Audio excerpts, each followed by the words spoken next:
Allah bukanlah Allah orang mati, melainkan Allah orang hidup. Karena di hadapan Dia semua orang hidup. Bapak, Ibu, Saudara-saudari, kalau kita merenungkan kalimat ini, betapa kuat dan dalam maknanya. Betapa sangat dalam dan sangat kuat. Di mana letak kedalamannya? Di mana letak kekuatannya? Saudara-saudari, banyak orang di dunia ini, asumsi saya, kalau bicara tentang Allah, selalu bicara tentang hidup setelah kematian.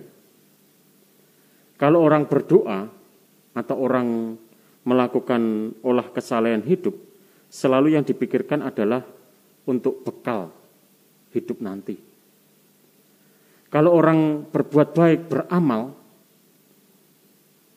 selalu mengatakan untuk bekal hidup di akhirat, agar amalnya dihitung. Semuanya selalu berpikir, mindsetnya selalu berpikir hidup nanti, untuk hidup setelah kematian. Kalau demikian, saudara-saudari, lalu kita beragama, beriman, hidup iman kita itu tidak pernah untuk hari ini, karena selalu untuk nanti. Ketika berbuat baik, selalu berpikir bahwa perbuatan baik itu sebagai tabungan untuk jiwa, keselamatan jiwa nanti agar dihitung setelah kematian. Lalu kita tidak pernah berpikir hari ini. Lalu kita tidak pernah memberi nilai pada kebaikan hari ini. Juga termasuk hidup kita tidak pernah sungguh-sungguh hidup hari ini. Karena selalu berpikir hidup nanti, nanti, dan nanti.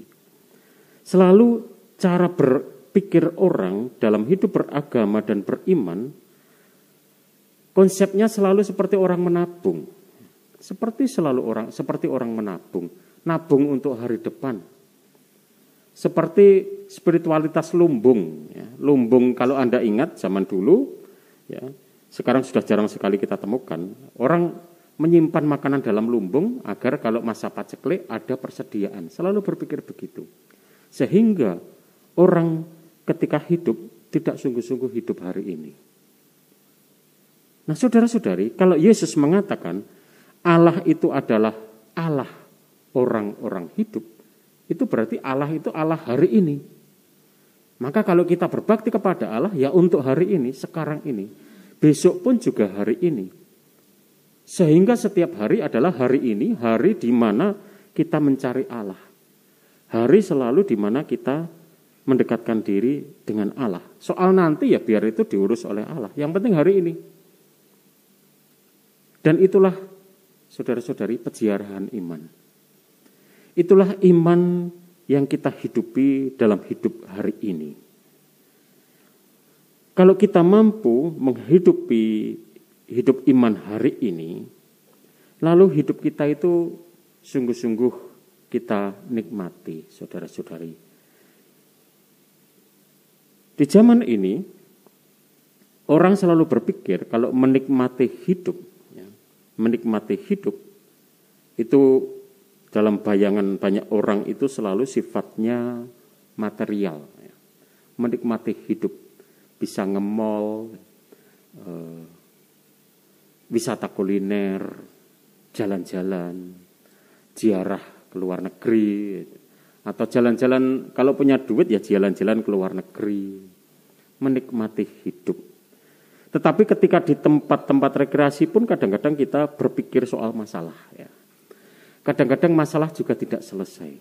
Mau berziarah sampai ke ujung dunia, selagi orang tidak memasuki kedalaman hidup bersama Allah, maka sebetulnya kita tidak sungguh-sungguh menghayati Allah yang hidup hari ini.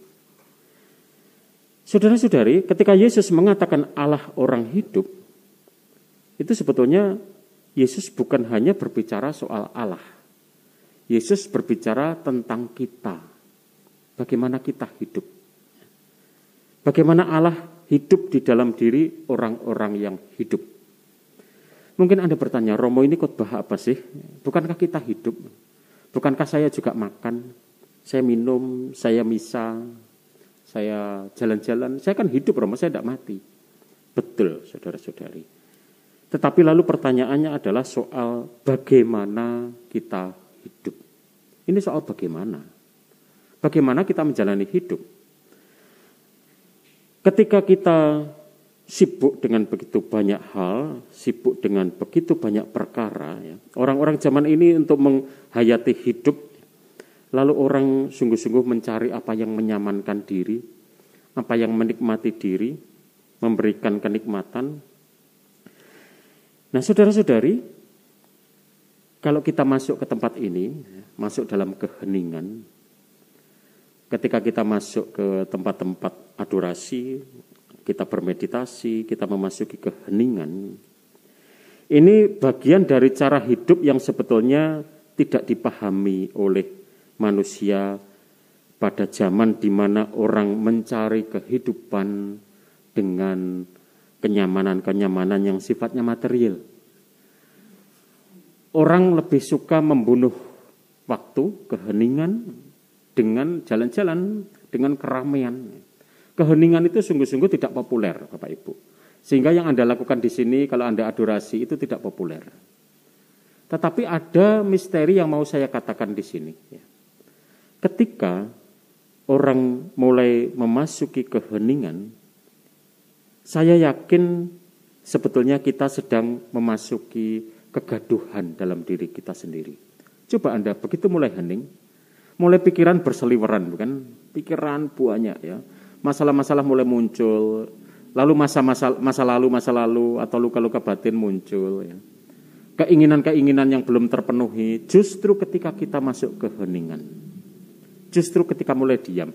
Dan itulah yang ditakuti oleh manusia zaman ini, yaitu ketika orang memasuki keheningan, dia sebetulnya hidup dalam keramaian dengan hasrat-hasratnya sendiri. Hidup dalam keramaian dengan masa lalunya. Hidup dalam keramaian dengan keinginan-keinginan yang begitu banyak yang belum terpenuhi. Tetapi sebetulnya keheningan semacam itu menantang kita untuk melucuti semua hal-hal yang bersifat egoistis. Hal-hal yang sifatnya berpusat pada diri kita, pada hasrat-hasrat kita, keheningan kita, diletakkan. Lalu bagaimana? Lalu agar Allah yang berdiam dalam diri kita. Maka Allah menjadi demikian hidup dalam diri kita. Ketika kita sudah pelan-pelan mulai bisa meletakkan begitu banyak kegaduhan dalam diri kita. Saya tidak mengatakan dibuang, diletakkan. Karena tidak mudah, karena tidak mungkin kita membuang sejarah hidup kita.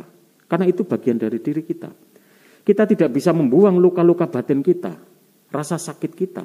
Karena itu bagian dari sejarah hidup kita. Tapi diletakkan di hadapan Allah, lalu membiarkan Allah hidup dalam diri kita, membiarkan seluruh sejarah dan kegaduhan kita menjadi persembahan bagi Allah. Lalu kemudian kita akan sungguh mengalami apa artinya Allah orang-orang hidup. Lalu kita akan mengalami Allah selalu hidup hari ini. Lalu kita tidak repot lagi berpikir soal setelah mati saya bagaimana. Oh, itu biar diurus Allah aja. Yang penting Allah hidup hari ini. Besok pun juga hari ini. Besok lusa juga hari ini.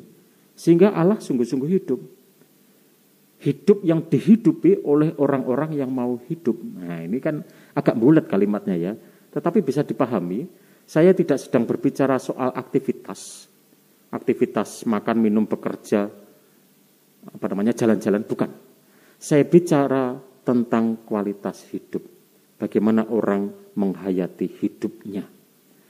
Karena ironi zaman ini adalah orang mencari kehidupan, tetapi mati di dalam dirinya. Karena yang didapatkan adalah kekosongan. Karena tidak ada ruang hening. Tidak ada ruang bagi Allah. Ketika orang mencari dirinya terus-menerus, yang didapatkan adalah kekosongan. Kenapa kekosongan?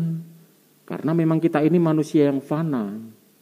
Kita mencari diri terus-menerus, yang ditemukan adalah kosong, kehampaan.